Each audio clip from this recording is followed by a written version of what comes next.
Всем доброго утра.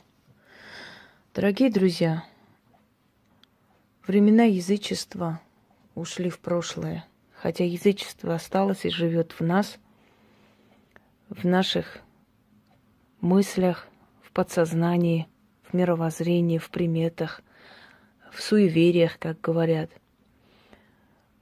в нашей психологии. Все это осталось в подсознании архетипа язычества, которые живут и будут жить. Мировые религии себя исчерпали почти. От мировых религий, кроме крови, кровопролития, убийства только за то, что кто-то не так молится или не так говорит и не так называет имя Бога, человечество больше ничего хорошего не усвоило, не услышало.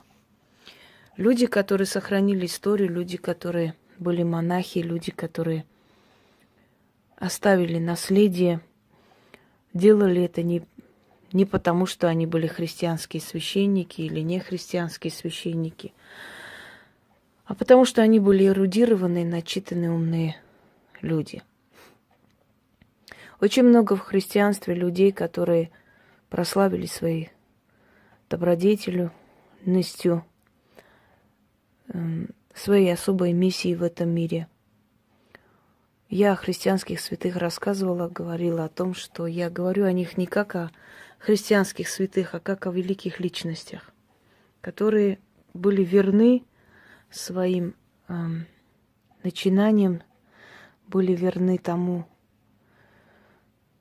во что верили, и поэтому достойны уважения. Сегодня я хочу поговорить с вами о символе крест.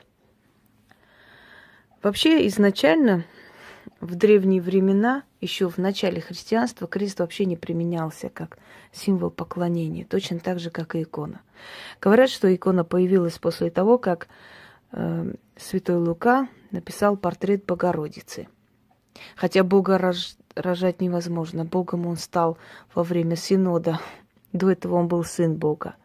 Оказалось, что было много Библий, в которых поведовалось о том, что он был женат. Причем был женат на Магдалине. И Магдалина была из благородных кровей. И из-за ревности ученики из нее слепили шлюху и оставили ее в истории как бывшую проститутку. К сожалению, так бывает. Человеческая ревность, злость, зависть многое может испортить, оставить в истории неправильное сведения. Была Библия гносиков, была другая Библия. По разным версиям Христа не убили. Он жил на севере Италии, у него была семья. Очень разновидностей много. Я как-то рассказывала, если помните, Библия обсудим. Первая часть, вторая, третья. Я там очень много привела примеров. Чтобы не зацикливаться на этом, если кому интересно, откройте «Хроника ведьминой избы» и посмотрите эти ролики. Называется «Библия обсудим». Я сегодня хочу поговорить о символе крест. Вообще любая символика, она приходит из древних времен, она приходит из древних веков. Точно так же, как символ полумесяца в начале ислама не был принят, вообще не было полумесяца. Полумесяц – это символ арабов, потому что арабы поклонялись лунной богине. И с того времени полумесяц вошел в ислам, и до сих пор он есть. Хотя многие считают просто символом и считают, что ему поклоняться нельзя, это может считаться идолопоклонством, хотя многие носят полумесяц, точно так же, как и крест. Итак, начнем, то есть продолжим с вами. Что такое крест? Когда крест появился как знак поклонения и символа христианства? Знак поклонения и символ христианства крест появился в средние века. До этого времени не было сведений о том, что было крестопоклонничество. Итак, есть ли о кресте в Библии вообще слово сказанное? Есть ли вообще в Библии слово сказанное о том, что нужно писать иконы, о том, что нужно целовать иконы, что нужно носить крест, что нужно себя осенять крестным знаменем? Ни в Евангелии, ни в Старом Завете об этом не сказано ни слова. На кресте в Древнем Риме наказывали, убивали, казнили преступников, казнили разбойников, казнили бунтарей. Точно так же, как бунтаря, как преступника убили Христа, извиняюсь, ну, согласно легенде. Хотя есть много версий, в которых сказано, что его не убивали. Однако, давайте начнем с того, как сказал один человек, если бы Христа утопили, то мы бы, наверное, на шее носили аквариумы. Какая разница, каким образом его убили? А если бы его повесили, чтобы мы носили висельника на шее? Вот давайте, исходя из этой логики, начнем. Крест не христианский символ. Крест – символ заторможенности, остановки всего. Сейчас скажу, откуда это идет. И поскольку останавливается, затормаживается жизнь человека, и все его мечты, и все его будущее, то есть его судьба заторможена, остановлена и закончена, то символ вот этой заторможенности был крест, на котором казнили преступников. То есть останавливалась их жизнь на этом кресте. И вот этот символ креста, как символ мученичества, мучения, пришел в христианство. Говорят, что крест, он очень похож на человека, на его образ, поскольку если раскинуть руки в разные стороны, то ты становишься как крест, символ креста. Если помните, бразильский Христос точно так же издалека напоминает крест, раскинутыми руками. Дорогие друзья, что за символ таится в понимании крест? Это древнегерманская руна Наутис. Можете открыть в интернете, посмотреть, и значение посмотреть, и как бы вид посмотреть этой руны, как он выглядит. Это древнегерманская руна Наутис. Символизирует заторможенность, остановка всего, окончание всего, еще есть по разным версиям, в разных как бы толкованиях, полное уничтожение всего, и как бы ставится точка на всем. Заканчивается, конец. Так вот, древнегерманская руна Наутис, поскольку это символ окончания, заторможенности, торможения и так далее, то почему-то именно этот символ выбрали древние римляне, может, потому что воевали с германцами, может быть, переняли много из их культуры, не может, а так и есть. И для того, чтобы символизировать казнь как заторможение, остановка всего, они выбрали именно символ креста, на котором были распяты многие люди, неугодные государству. Не все были, конечно, такие ярые преступники, среди них, может быть, были и люди невинные, допускаю и такое. Но, по крайней мере, затормаживалась, останавливалась их судьба, их жизнь именно на этом кресте, на этом символе. И вот руна Наутис входит в нашу религию как величайший символ святости и прочее. Хочу вам сказать, как человек, представляющий нацию, который вообще-то, по сути, крестопоклонники армяне. Очень любим делать хачкары, крест-камень, вот эти все разновидности, вот это как вышитый камень, знаете, как вышивка. В мире очень много тысяч хачкаров, и ни один из них не похож, даже не тысячи, а миллионы, не похож на другой. Нельзя было взаимствовать узоры, это считалось дурным знаком и непрофессионализмом. Мы за этот символ креста сражались много веков, 2 тысячелетия, поскольку мы первые христиане мира. И я не знаю, насколько этот крест нам помог, но то, что наша история затормозилась, и то, что более древние наши цари языческого времени были более славные, чем потом пришедшие, и то, что мы потеряли 70% своей родины и больше половины населения в разных геноцидах, в разных местах земного шара, это факт. Теперь вернемся вообще к кресту, символ кресту. Осеняя себя крестом, вообще чертить руну в воздухе руками или символом огня, или свечой, или чем угодно, в древние времена считалось, то есть как бы призвать быструю помощь рун, призвать помощь символов в эту минуту, когда грозит опасность человеку. Осеняли себя крестом для того, чтобы затормозить тот процесс, который происходит. То есть человек испугался и осенял не себя крестом, а в воздухе рисовал наутис.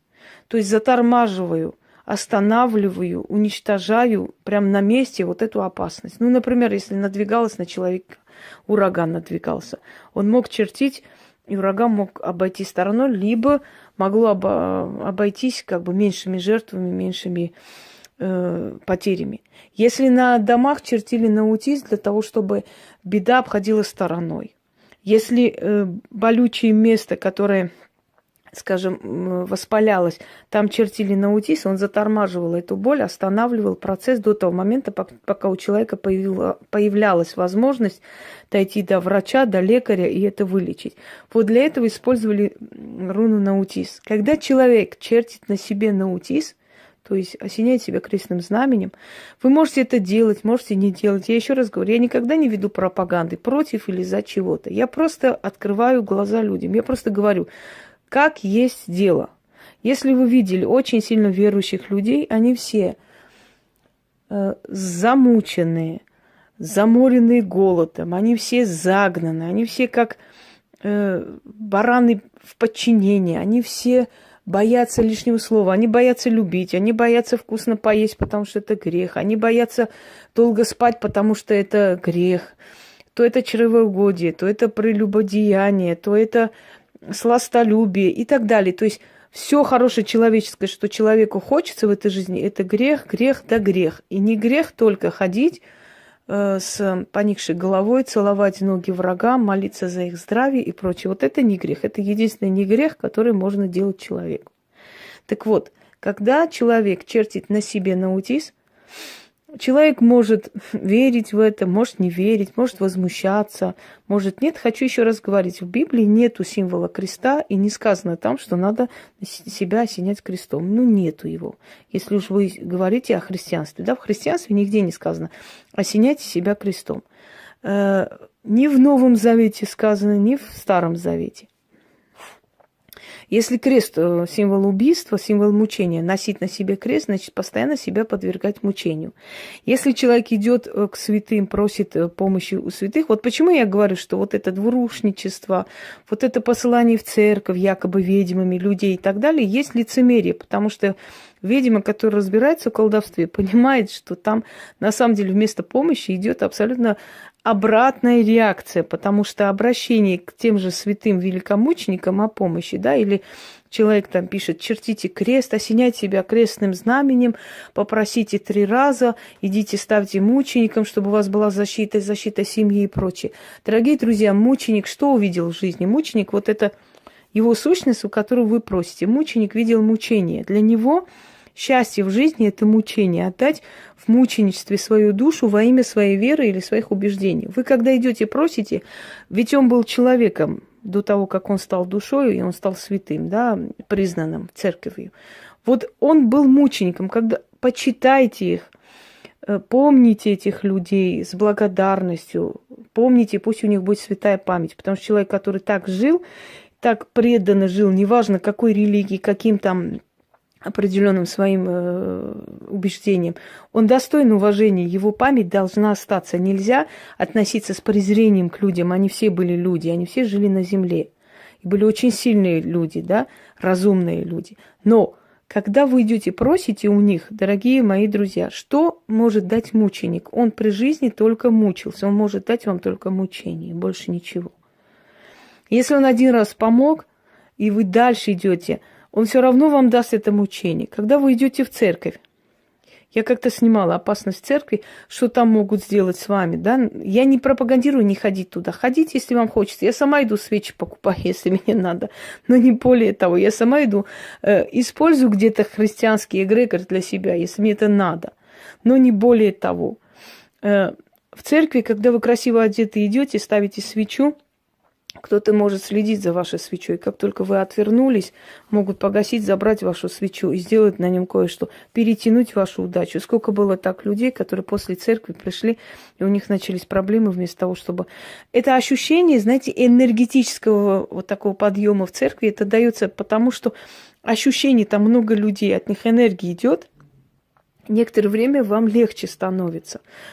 Есть церковные отцы, есть люди очень сильные. Я как-то снимала, опять же, смотрите, христианская там магия, существует ли, да, целительство.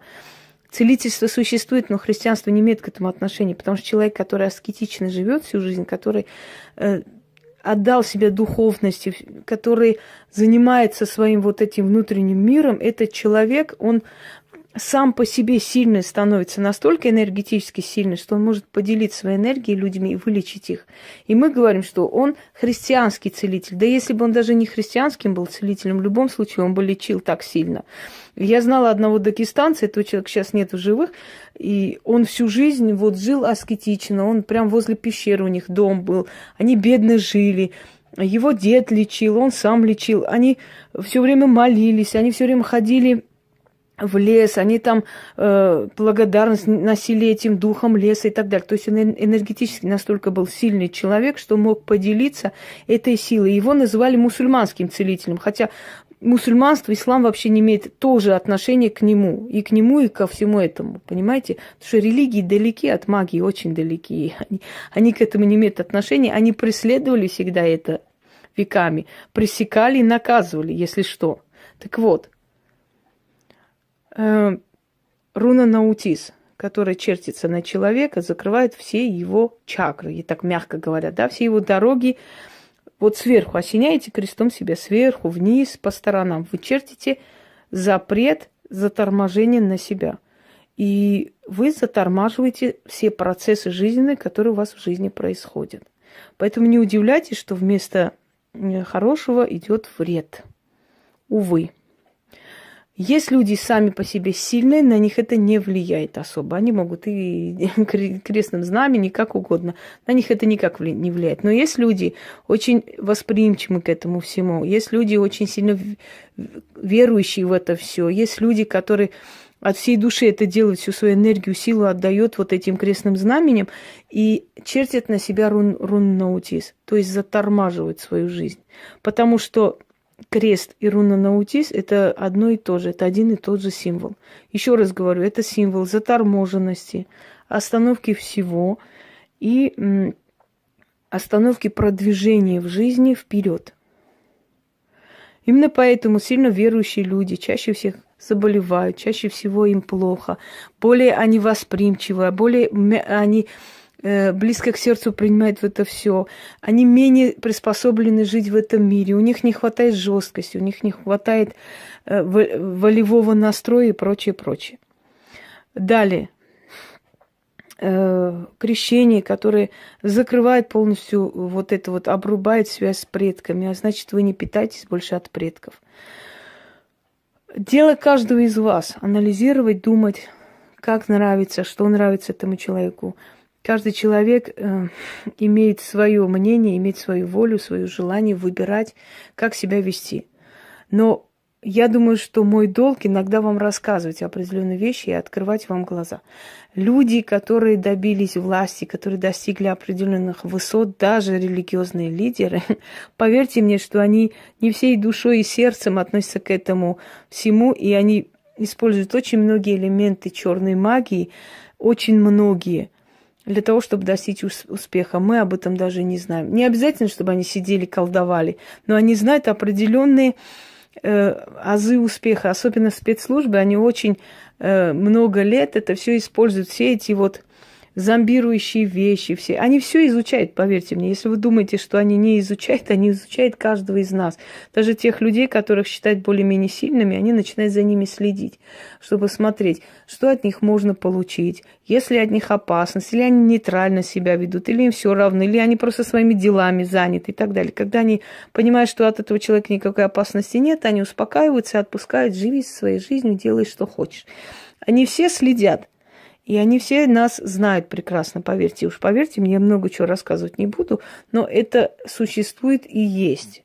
И если вы думаете, что у меня не просили определенной помощи, вы очень сильно ошибаетесь. Но я об этом говорить, опять же, не буду. Это не стоит, и это опасно вообще-то, честно говоря. Так вот, дорогие друзья, хочу вам сказать, что каждый человек, который поднимается на вершину, он идет от этих служб. Он избранник этих служб, и эти службы ведут и помогают. Просто так, когда мне одна мадам написала, что некая женщина, которая всю правду обо всех знает, и что она метит в президенты, и она скоро может стать президентом, потому что у нее там много накрученных подписчиков. Я посмеялась, потому что эта женщина, видимо, очень наивна, поскольку она не знает, какие акулы туда поднимаются. И на полпути любое желание подняться к власти может так пресекаться, что вы даже себе представить не можете. Может так человек исчезнуть с поля зрения, вообще исчезнуть, как будто его и не было на этом свете, что вы удивитесь. И много было таких случаев. Поэтому весьма наивно думать, что любой, у которого много подписчиков, который много чего делает, может пойти и стать президентом только потому, что он так хочет. Ну, это смешно. Так вот этими всеми процессами, вот этими всеми знаниями, вот этими всеми тайными вещами, которые я постепенно с вами делюсь, владеют действительно сильные мира сего. Именно поэтому они всей душой, сердцем и телом не преданы тем религиям, которым вы подчиняетесь, потому что религии, они очень удобны для властей. Дорогие друзья, всегда завоеватели, когда завоевывали страны, первым делом они запрещали трогать имущество церкви. Любой церкви, хотите, армянской церкви, русской церкви, неважно. Знаете почему? По сути, это ведь страна, да, и церковь очень была богата. Церковь – это самый богатый феодал был того времени и сейчас есть. И почему имущество церкви-то не трогать? Там миллиарды можно было себя обогатить, просто казну. Потому что церковь приводила людей в подчинение к завоевателю. Церковь говорила Богово Богу, Цезарева Цезарю, или Кесареву Кесарю, да? Мы не имеем права. Значит, царь от Господа Бога, глаз царя, глаз Божий и так далее. Это самая удобная религия подчинения властям. Не бунтуй, отдай налоги, делай то. Церковь учит подчиниться, смириться, жить смиренно, послушно и так далее. В нужный момент, хотя церковь говорит о том, что убить нельзя, в нужный момент святые отцы благословляют в бой людей, говоря о том, что во имя отчизны нужно умереть и идти в рай. Это говорит любая религия. Это самая лучшая пропаганда, что в раю, кому-то в раю обещаны гурьи, кому-то в раю обещаны святые девы, кому-то в раю обещаны сидеть возле Господа Бога Иисуса Христа и так далее. И вот эта пропаганда, она настолько сильна и убедительна, что эта религия очень-очень удобна для власти, она всегда будет. Но для простого человека, удобна ли она или нет, решать каждому человеку самому. Конечно, когда 2000 лет молится и поклоняется одной силе, не так-то легко в голове своей делать переворот и революцию. Однако ко всему подходите не фанатично. Прежде чем что-то делать, изучите это. Посмотрите, для чего это создано, нужно ли это, не нужно ли, что это мне принесет. Ко всему относитесь очень трезво, через анализ, через размышления и так далее, и так далее. И тогда у вас будет трезвая, нормальная, умная жизнь. Даже веруя в Бога, веруя в церковь и так далее, даже в этом будьте трезвенниками. Не сходите с ума, не превращайтесь в каких-то полоумных фанатиков, которые ходят с плакатами, там, либо православие, либо смерть. Это очень сильно напоминает кое-что. Так вот, дорогие друзья, руна Наутис, что есть крест, есть заторможение всего, что происходит в жизни человека. Это знайте. Откройте, значит, можете открыть любой там в интернете, набрать руна Наутис и посмотреть, для чего Наутис, какие процессы творятся. А то, что руны работают очень сильно, сомневаться не приходится. Даже у простых людей они могут работать, хотя они очень опасны, вообще опасно их трогать. Я вам еще раз, они очень опасны. Начертив определенную руну на фото человека, можно привести этого человека к смерти. Он может живем сгореть. Есть и такая вещь, и такую вещь как-нибудь я вас научу, правда, практиков, не всех остальных. Так что имейте в виду, это существует, это реально, и это не секрет, это известная вещь. Всем удачи!